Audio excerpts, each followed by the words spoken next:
queremos agora, quais são as saídas? Não é? Não é o que você sempre pergunta aí em casa. Venâncio, sempre a criticar e por aí fora. Quais são as saídas? Quais são as soluções? Agora, essa que é a nossa rubrica, que nós chamamos Moçambique e o Futuro, em que partimos de um tripé da solução. O tripé da solução que é abordar o passado, abordamos o presente e depois perspectivamos o futuro. Agora vamos lá ver qual é o futuro, qual é a nossa proposta em relação ao setor informal. Bom, ponto número 1. Você nunca vai gerir nada que não tenha conhecimento. Isto é preciso haver um registro fidedigno de quem é realmente parte integrante do setor informal. Há alguns países que eu já citei aqui, o Quênia, Angola, aperceberam-se disso e neste momento estão a fazer registro do setor informal, registro até biométrico. Não esses cartõezinhos de papel que a gente vê, até os membros da associação do setor informal andam com os cartões, parecem daquilo. Bom, não vou pronunciar, senão vão dizer que estou a usar palavras indecorosas e inapropriadas. Mas estão a investir em registro biométrico no setor informal. Este tipo de registro, portanto, permite até o próprio vendedor, sem precisar deslocar-se ao município, sem precisar um contato direto com o fiscal, até fazer pagamento das suas taxas e obrigações municipais a partir de do telefone. Em formato virtual, eletronicamente eles pagam as suas obrigações. E eletronicamente também fazem contribuição para a segurança social. Porque eles são reconhecidos que são trabalhadores do setor informal, mas o próprio Estado tem uma relação com eles, uma relação, digamos assim, igual e de cooperação. Por isso todos eles estão automaticamente registrados no sistema de segurança social. E eles podem ir contribuindo para o sistema de segurança social, para que o dia em que a força física não permitir, há um acidente, há uma doença, eles têm garantia de ter a proteção social. Têm garantia de ter a proteção social. Isso Angola está a fazer. O Quênia está a fazer. Estão a ser bem-sucedidos. Portanto, você encontra uma vendedora, uma vendedeira, como eles dizem lá, uma zungueira, como dizem em Angola, que vende alface, vende tomate, contribui para o sistema de segurança social. Ela tem garantia de que tem a sua reserva na segurança social, porque foi registrada, o Estado reconheceu, o Estado deu-lhe um estatuto específico. Portanto, nós devíamos arranjar um estatuto específico. Nós temos tantos estatutos, até os deputados têm estatuto. Até os deputados têm estatuto. Será que o deputado é mais importante que esta massa de mais de 70% da força de trabalho no setor informal? O setor informal não tem estatuto nenhum. Então, primeira medida, o registro biométrico virtual de todo o setor informal e fazer uma engrenagem, uma conexão com o sistema de segurança social e com o pagamento das taxas e dos impostos. Portanto, ele passa a ser um cidadão de pleno direito. É importante tornar o trabalhador do setor informal um cidadão nacional de pleno direito. Porque quando ele não é assim tratado, significa que ele é retirado do direito de ser cidadão. A sua cidadania é posta em causa quando é tratado com cães, quando é tratado com força brutal. Esse é um dos primeiros pontos. E eu ainda avanço mais, é criar-se um estatuto específico do trabalhador do setor informal. Isso é importante criar-se isto. É preciso reorganizar as nossas cidades de forma criativa. Por exemplo, nós temos muitas ruas nessa cidade que são ruas que podem ser requalificadas para nós montarmos feiras permanentes. Isso existe. Nós sempre olhamos para o setor informal. Tenho um amigo, por acaso, um grande amigo, está no Mercado Central, está sempre com a mesma ideia. Temos que arranjar feiras, e feiras serem feitas às sextas-feiras, não sei o quê. As pessoas que estão no setor informal, conforme eu disse, elas sobrevivem. Elas dependem do rendimento diário. O que elas cozinham no final do dia depende daquilo que foram renzevetar, foram pandar durante o dia. Então, quando você diz que ele só pode ir 2 vezes por semana à feira, significa que o resto dos dias, estás a dizer que este indivíduo, ele está votado à morte. Então, eu sou a favor para o setor informal de feiras permanentes. Agora, é preciso inteligência, criatividade para identificar dentro da cidade de Maputo ruas, até algumas das ruas são ruas neste momento perigosas, que não têm segurança. Pode-se requalificar essas ruas, ter feiras permanentes, até elas se tornarem mais seguras. E não estou a dizer nada para inventar a roda. É o que está sendo feito em vários países que ultrapassaram o problema do conflito do governo com o setor informal. Nós temos espaços baldios aqui nessa cidade. Por exemplo, ali na Praça da Paz. A Praça da Paz. Diga-me uma coisa, aquela praça cria alguma paz? É um lugar baldio, inaproveitado. É um subaproveitamento total e completo. Podemos fazer ali uma edificação vertical e fazemos mercados de alto nível. E este é o grande problema também, é que nós pensamos que a área dos mercados tem que ser uma área de miséria, em que a pessoa tem que ficar numa banquinha coberta com um saco. Não! Nós podemos fazer, e isso é o Estado que faz. Podemos fazer mercados de padrão alto. Podemos fazer ali na Praça da Paz um edifício vertical, com mercados, com várias áreas, várias especialidades de mercado. Por que a gente não pode crescer? A única coisa que a gente soube é herdar aquilo que o colono deixou. E do que o colono deixou, não acrescentamos 1 milímetro só. Nem 1 milímetro de criatividade, nem 1 milímetro de inovação, nem 1 milímetro de construção. Vivemos por cima. Olha para mercados permanentes. Exatamente o que o colono deixou é o que desde 75 até hoje nós apenas estamos lá aproveitando, estando acomodados para aquilo que o colono deixou. Não há criatividade. E por causa da falta de criatividade do Estado, do governo, as pessoas foram alargando e criaram as cinturas anexas ao mercado formal, que é aquilo que é o informal. E depois o Estado ataca, usa cães, usa força bruta. Então, nós temos que aproveitar os espaços baldios desta cidade para acomodar exatamente o setor informal. A terceira proposta é justamente nós fazermos a padronização das bancas. As bancas são diferentes. As pessoas estão a vender tomate, mas um tem uma banca quadrada, outra retangular, outra em forma de triângulo, outro não sei o quê, outro feito no chão, outro feito... É preciso que o município comece a pensar em bancas padronizadas. Qual é o padrão de bancas que nós podemos ter? E eu isto vi, por exemplo, num país, eu vi isto em Los Angeles.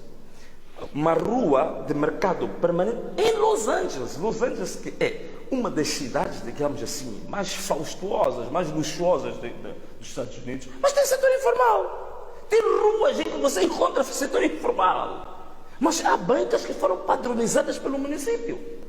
E as pessoas adquirem e pagam, até dão crédito para pagar essas bancas.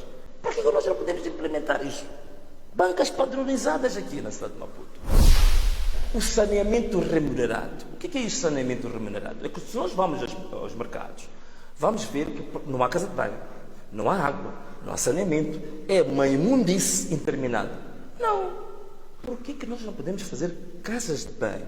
Podemos de bom padrão e cobrarmos por isso. Eu gosto muito daquele exemplo da Manhissa. Naquelas bombas da Manhissa, logo entrando na Manhissa, que eu não vou dizer o nome das bombas para não fazer publicidade. Que é um exemplo para este país.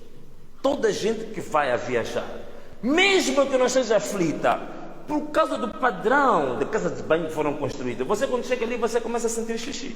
Porque vale a pena entrar ali, porque é um lugar cômodo, é um lugar confortável, e toda a gente paga confortável e alegremente para usar aquelas instalações. Por que nós não podemos fazer isso e até ganhar dinheiro para o município? Por que não podemos fazer isso nos mercados? Outra coisa que foi uma ideia que eu já tenho há muito tempo. Os maiores trabalhadores do setor informal são mulheres. São mulheres. Sendo mulheres, como é que as mulheres vão lá vender? Todas elas vão com um bebê, 2 bebés nas costas. Então, qual é que é o entendimento do Estado em relação a esta estrutura, a esta tipologia, esta característica específica do trabalhador do setor informal? Nós devíamos ter, em cada um dos mercados, pelo menos os formais, postos de saúde ou clínicas móveis para a saúde materno-infantil da mulher e da criança. E isto é uma coisa que eu bato a tecla e digo que o caminho tem que ser este.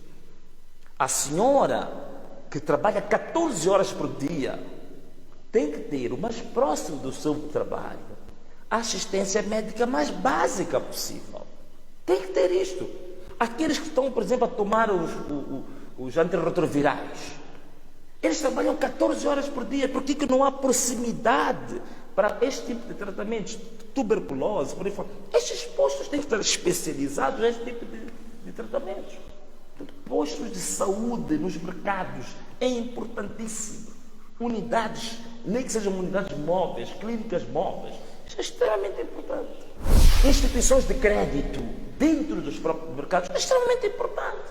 Mas não é crédito do agiotismo que está a acontecer hoje, em que a taxa de juros mensal são 70%. Nada disso. Um crédito que é regulado pelo Estado e que permite às pessoas que trabalham e que já contribuíram. Há pessoas nos mercados, talvez um miúdo assim como o Inácio, por exemplo, pode não saber que há pessoas que não estão no setor informal há 30, 40 anos e já formaram na sua família 3, 4 filhos na licenciatura. Há alguns mestrados neste país, de PhDs, que as mães trabalham há 30 anos no setor informal e contribuem para o município há 30 anos. Por que não pode haver um retorno do município para essas pessoas? Por que não pode haver um financiamento especializado para promover essa atividade de alguém que contribuiu para o Estado durante 30 anos? Por que não há instituições financeiras apropriadas para o financiamento do setor informal? Por que não? Então, é preciso também aquilo que chamam de tais fundos de investimentos locais também sejam direcionados para os mercados. Os financiamentos para as iniciativas locais vão sempre para outros setores formais apenas, mas nunca atingem os informais. Por que razão? O problema não é porque é difícil controlar o informal. O problema é a falta de criatividade de como é que se lida com o informal. Eu disse, os registros biométricos estão a ser feitos em Angola, estão a ser feitos em Quênia. Esses permitem que a pessoa seja localizada, saiba-se quem é essa pessoa e possa-se dar claramente um financiamento a essas pessoas. Não com as taxas de juros muito altas que existem na banca formal e comercial, mas haja uma banca específica, uma espécie de uma banca rural, que é específica para financiar o informal. Isso é possível ser feito. Né? Outra coisa também que é importante, é a formação dessas pessoas em matéria de gestão. A formação das pessoas que estão no setor informal em matéria de gestão. Isto é extremamente importante. Para saber exatamente como gerir o pouco que vai ganhando, como reinvestir, como recapitalizar o seu dinheiro. Isto é função do Estado. A requalificação dos nossos mercados tem que ser requalificados. Os mercados hoje não são atrativos. As pessoas vão vender fora do mercado. E o município só reclama. Nós fizemos bancas, nós fizemos isto. As pessoas não ficam dentro. Nunca vão ficar enquanto não houver criatividade, visão inovadora. Os mercados têm que ser requalificados, mas responder àquilo que são as necessidades da atualidade. E uma das necessidades da atualidade é, por exemplo, requalificar os mercados por forma que os mercados possam ter dentro deles múltiplos serviços. Por exemplo, os serviços de telefonia móvel, né? Em que às vezes nós somos obrigados a ir para uma loja porque queremos ter o M-Pesa, o M-Cash ou não sei o quê. Esse tipo de serviços, o município, pela criatividade, pode entrar num protocolo, num entendimento com as telefonias, para montarem serviços completos de telefonia móvel dentro dos mercados. Isso vai atrair as pessoas, toda a gente adquire ao mercado porque tem um serviço lá. Precisa dessa requalificação. Por exemplo, os serviços ligados a outro tipo de atividade, por exemplo, hoje em dia, as crianças já não sabem o que é um cinema. Hoje as crianças não sabem o que é um cinema. Por que nós não podemos montar este tipo de instituições dentro dos mercados? Naturalmente, cinemas adaptados àquela realidade. Prática desportiva dentro dos mercados. Né? Serviços bancários nos mercados. Não há serviços bancários. Então, o que as pessoas vão ficar a fazer lá dentro? Porque se nós tivéssemos isso, atraíamos as pessoas a entrar, porque as pessoas iam à procura desses serviços, e aí valeria a pena a pessoa vender lá dentro, não fora. Estão a perceber isto? Então, essa é que é a grande questão que nós temos de ter. Por exemplo, serviços de internet grátis, Wi-Fi grátis dentro do mercado. Why not? O estudante vai visitar a sua mamãe que está vendendo tomate. Sabe que lá dentro do mercado tem Wi-Fi. Põe o seu computador ao lado da banca da mamãe. Está a fazer o trabalho da escola. Isto é atrair interesse. E dar, digamos assim, valorizar o próprio mercado. Valorizar o próprio mercado. Então, outra coisa também que é importante, já estamos quase no fim, é uma política específica deste país em relação ao crescimento populacional. A população urbana está a crescer bastante em Moçambique. Enquanto nós não tivermos uma política relativamente ao crescimento populacional, nós não vamos nunca resolver esse problema das cidades. E o nosso país não tem política para o crescimento. A população urbana está a crescer a 5% ano. Quais são, digamos, qual é que é a visão a médio e longo prazo relativamente a essa explosão populacional? Não existe. Por outras palavras, eu também dizia, por que não vamos construir as nossas cidades? Por que não construir as nossas cidades? Se estamos a viver com a cidade do colono, não temos novas cidades. Temos novas casas, né? Construir casas construímos. Mas estou a dizer construir cidades, não é ir abrir lá no Zintava, por o fundo de fomento, fazer ali de 50 casas. Não é isso. Isso ainda é um pensamento analógico. Estamos a falar de fazer cidades. Angola hoje está a fazer cidades novas. 47 anos depois da independência, não há uma única cidade que nós fizemos. Estamos a viver de Bacela, do Coluno, mas nada. Temos que construir cidades, temos que ter essa visão de construir cidades. Um recado que eu quero deixar aqui ao Papá Comicho. Vamos acabar com esta história de cobrar taxas aos vendedores informais todos os dias. Não faz sentido. Isso está ultrapassado no mundo. Sábados, domingos e feriados, boa parte dos países já não cobram as taxas. Estes que eu falei, Angola, Quênia, não cobram taxas nos vendedores informais. Mas aqui todos os dias cobram-se. Não pode ser.